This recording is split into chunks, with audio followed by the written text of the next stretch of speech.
16 वर्षीय झील प्रेम करुला स्कूल पाठ पढ़ुला किंतु एही बयस युवती जनक गोटे युवक को प्रेम कर बसी पर दर्शक बंधु से प्रेम पाई आज ए झीर अवस्था एमती किसी घटीगला जहाँ सारा अंचल चहल पड़ी हाथ में सर्टिफिकेट धरी हाथ में मिलता प्राइज को धरी ठिया होता झील को टिके देखि नियंतु सुंदरी झीटे होती मात्र 16 वर्ष पूरी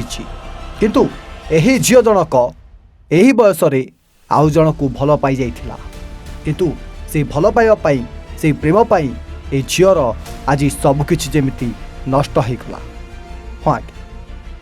आमे कहूँ से स्कूल पाठ पढ़ुवा झील कथा जी कि घरे रोला एवं सबुदिन स्कूल को जाई पाठ पढ़ुला आउ स्कूल फास्ट है एमती सब बेले प्राइज आणुला सर्टिफिकेट आणुला किंतु झील क्या जन को भल पाई बसी आते कम बयस प्रेम करी शेष झील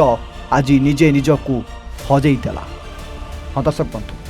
आपण देखुवा यही झील जनक निज घर भितर कुआड़े आत्महत्या कर से पुणी फैन रे निज ओढ़णी रे बेकरे गुड़ाई झुली पड़ी। दर्शक बंधु शुणिले आश्चर्य लगुले एमती किसी घटना पूरा अंचल को जमीती भय खेलाई स्कूल पाठ पढ़ुवा युवक जनक कौन एक युवक को प्रेम करुले आ प्रेम संपर्क पाई कौन है कि जानी दुई भितर कुआड़े झगड़ा लगी जाइथिला आ से झगड़ा पाई कुआड़े युवक जनक आज एमती किसी निष्पत्ति नहीं गला आउ निज घर भितर निजर फैन रे ओढ़णी लगाई बेकरे ओढ़णी को गुड़ाई झुली पड़ा। हाँ दर्शक बंधु एमती एक घटना घटी राउरकेला सहर स्थित उदित नगर थाना अंतर्गत मालगोदाम बस्तीर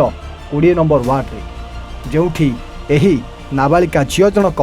एही 16 वर्षीय झील जनक एमती किसी निष्पत्ति नहीं जाइए आ निज घर भितर केवल प्रेम पाई आ से प्रेमिक पाई एमती आत्महत्या कर दी।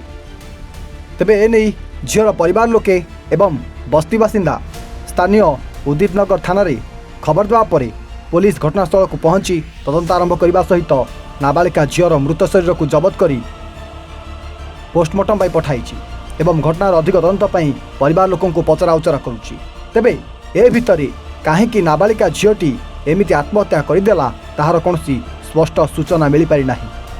किंतु ता भितरे व्यवच्छेद रिपोर्ट आसिले ही नाबालिकार मृत्यु पछर कारण जना पड़ियो बोली पुलिस सूचना देछि। था देखा पाखे रहिला ए 16 वर्षीय झील मृत्यु पछरे प्रकृत कारण कौन रही कौन सतरे प्रेम संपर्क को नहीं झील आत्महत्या कर देछि ना झील आत्महत्या पछरे आउ किछि कारण अछि जहाँ को नहीं खूब शीघ्र पुलिस सूचना देवा जाऊँगी। सुंदरगढ़ संजीव कुमार पाढ़ी को रिपोर्ट एवं ओडिया।